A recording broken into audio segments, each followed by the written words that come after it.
जरा सोचिए, अगर एक पारंपरिक ठाकुर परिवार की बहुएं जो हमेशा घूंघट में रहती हैं, सिर झुकाकर बड़ों के आदेश मानती हैं, अचानक सड़क किनारे एक दुकान खोल दें, और वो भी गुड़िया की दुकान, तो क्या होगा? हाँ, वही हुआ ठाकुर हवेली में, जहां अहाना और बाकी बहुओं के इस एक कदम ने पूरे परिवार की नींव हिला दी। सुबह का वक्त है। बाजार में हलचल मची हुई है। बच्चों की हंसी, ठेले वालों की आवाजें और रंग बिरंगे परचून के बीच अब एक नई दुकान ने सबका ध्यान खींच लिया है। लकड़ी की छोटी सी दुकान, जिस पर लिखा है बहुओं की गुड़िया। हर गुड़िया अलग अंदाज में सजी है। किसी की आंखों में मासूमियत, किसी के चेहरे पर साहस की झलक। लोग ठिठक कर देखते हैं, अरे, ये तो ठाकुर घर की बहुएं हैं। सड़क पर दुकान। बच्चे उत्साह से ताली बजाते हैं और दुकानदार बहुएं मुस्कुराकर उन्हें गुड़ियाएं दिखा रही हैं। दुकान के बीच में बैठी है अहाना। उसके चेहरे पर एक सुकून भरी मुस्कान है। ये मुस्कान सिर्फ खुशी की नहीं, बल्कि एक चुपचाप चल रहे संघर्ष की है। वह जानती है कि इस कदम से तूफान उठेगा, लेकिन अब वह डरती नहीं। उधर ठाकुर हवेली की दीवारों में गूंज रही है गुस्से की आवाज। दुर्गा देवी ठाकुर, परिवार की मुखिया, आंखों में आग और चेहरे पर अपमान का साया लिए चिल्ला रही हैं। हमारी बहुएं सड़क पर दुकान लगाएंगी। ठाकुर खानदान की इज्जत मिट्टी में मिला दी उन्होंने। ये हमारी परंपरा के खिलाफ है। हवेली का माहौल सन्नाटा बन गया है। किसी की हिम्मत नहीं कि दुर्गा देवी की बात काटे। हर चेहरा तनाव में डूबा है। कोई बोल नहीं रहा, पर सबकी नजर एक नाम पर है, अहाना। लेकिन दोस्तों, ये कहानी सिर्फ पुरानी परंपराओं और नई सोच की टकराहट की नहीं है। ये कहानी है सच और झूठ की जंग, सम्मान और अन्याय के बीच की लड़ाई की। हवेली में पहले से ही तनाव है। अहाना पर झूठे आरोप लगे हैं। कहा गया कि उसने परिवार की इज्जत पर दाग लगाया है। उसके खिलाफ साजिशें रची गई और अब उसे घर से निकालने की तैयारी हो रही है। अर्जुन, उसका पति, जो कभी उसका सहारा था, अब उससे दूर हो चुका है। वह कह चुका है, अहाना, अब मैं तुम्हारे साथ नहीं रह सकता। तुम्हारी वजह से हमारा परिवार शर्मिंदा है। अहाना की आंखें नम हैं, लेकिन दिल मजबूत है। वह जानती है कि जब तक सच सामने नहीं आएगा, तब तक उसे दोषी ठहराया जाता रहेगा। इसी बीच हवेली का सबसे नटखट पर होशियार सदस्य रुकुन ठाकुर सोच में डूबा है। लोग उसे परिवार का शरारती बेटा कहते हैं, पर आज वही सच का प्रहरी बनने वाला है। वह चुपचाप हवेली से बाहर निकलता है और पैरों को जैसे किस्मत दिशा दिखा देती है। रास्ते में एक पुरानी चाय की टपरी दिखती है। वहां बैठा है श्यामल, जो हवेली का छोटा नौकर है, अपने दोस्तों के साथ ऊंची आवाज में बातें कर रहा है। रुकुन पास बैठ जाता है और चुपचाप सुनने लगता है। श्यामल कहता है, भाई, पिशिमोनी ठाकुर ने खुद कहा था, अहाना के शरबत में नशे की दवा मिला दो, फिर देखना तमाशा, सब उससे नफरत करेंगे। बस एक चाल में उसका सब खत्म हो जाएगा। यह सुनते ही रुकुन के कान खड़े हो जाते हैं। वह अवाक रह जाता है। मतलब अहाना बेगुनाह है, और ये सारा खेल पिशिमोनी का था। वह जल्दी से मोबाइल निकालता है और पूरी बात रिकॉर्ड कर लेता है। उसके दिल में अब सिर्फ एक ही आवाज गूंजती है, सच को उजागर करना है। रुकुन समझ गया था कि ये वीडियो हवेली का चेहरा बदल सकता है, लेकिन उसे समझदारी से कदम उठाना होगा। वह सीधा श्यामल के पास जाता है और मुस्कुराकर कहता है, भाई, आज शाम हवेली में बड़ा तमाशा होने वाला है। दुर्गा देवी खुद अहाना को सजा देने वाली हैं। पूरा मोहल्ला आएगा। तुम भी आना, आखिर तुम तो गवाह होना। श्यामल अपनी ही शेखी में आकर तुरंत तैयार हो जाता है।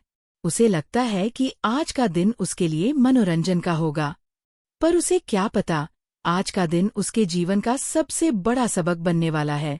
धीरे धीरे शाम का वक्त आता है। हवेली के बाहर भीड़ जमा हो चुकी है। हर कोई फुसफुसा रहा है, आज अहाना को सजा मिलेगी। मंच पर खड़ी हैं दुर्गा देवी ठाकुर, चेहरा कठोर और आंखें तनी हुई। उनके सामने सिर झुकाए खड़ी है अहाना, शांत, लेकिन भीतर से टूट चुकी। अर्जुन भी वहां मौजूद है। आंखों में गुस्सा और पछतावा दोनों झलकते हैं। दुर्गा देवी भारी आवाज में कहती हैं, आज इस लड़की को उसकी करतूतों की सजा मिलेगी। ठाकुर परिवार का नाम जिसने मिट्टी में मिलाया, उसे अब समाज के सामने झुकना होगा। भीड़ खामोश है, माहौल भारी है। तभी रुकुन आगे बढ़ता है। वह माइक उठाता है और शांत स्वर में कहता है, सजा तो जरूर मिलेगी दुर्गा देवी, लेकिन पहले एक बार सच सुन लीजिए। सभी की निगाहें रुकुन पर टिक जाती हैं। वह मुस्कुराकर मोबाइल उठाता है और वीडियो चलाता है। वीडियो में गूंजती है श्यामल की आवाज।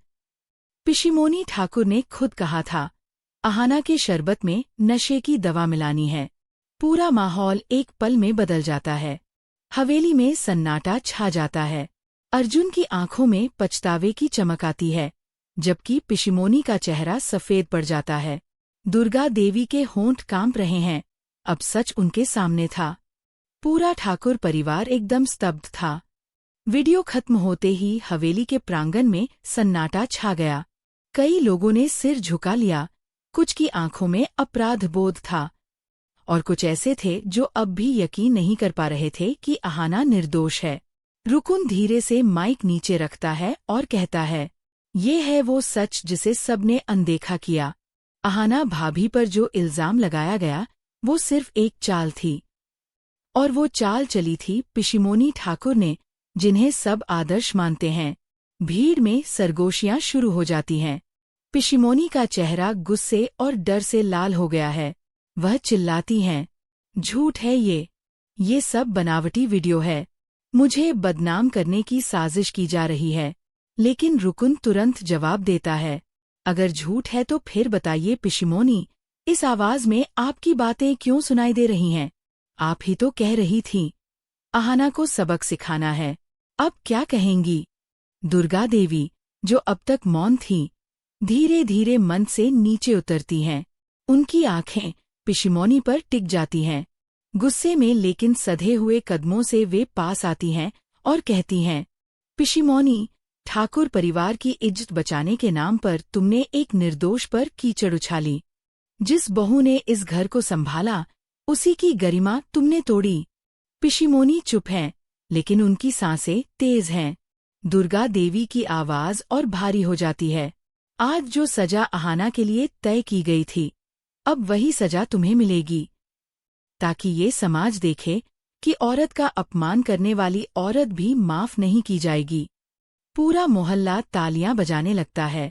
अहाना वहीं खड़ी है, आंखों से आंसू गिर रहे हैं, लेकिन अब वो आंसू दर्द के नहीं, बल्कि राहत और सम्मान की वापसी के हैं। अर्जुन आगे बढ़ता है। उसके चेहरे पर ग्लानि की लकीरें हैं। वह धीमी आवाज में कहता है, अहाना, मैंने तुम पर विश्वास नहीं किया। तुम्हारी सच्चाई को समझे बिना तुम्हारा साथ छोड़ दिया। मुझे माफ कर दो। अहाना उसकी ओर देखती है और बहुत शांत लहजे में कहती है, माफी देने या न देने से ज्यादा जरूरी है सीख लेना। कभी किसी औरत की बात बिना सुने उस पर इल्जाम मत लगाना, अर्जुन। क्योंकि एक औरत की गरिमा सिर्फ उसकी नहीं, पूरे समाज की होती है। दुर्गा देवी गहरी सांस लेती हैं। उनका चेहरा अब पहले जैसा कठोर नहीं रहा। वो सबके सामने कहती हैं, आज अहाना ने साबित किया है कि बहू सिर्फ घर की नहीं, समाज की ताकत होती है। जिसे हम कमजोर समझते हैं, वही मुश्किल वक्त में हमें आईना दिखा देती है। पिशिमोनी अब भी सिर झुकाए खड़ी हैं। भीड़ में से कुछ महिलाएं आगे आती हैं और कहती हैं,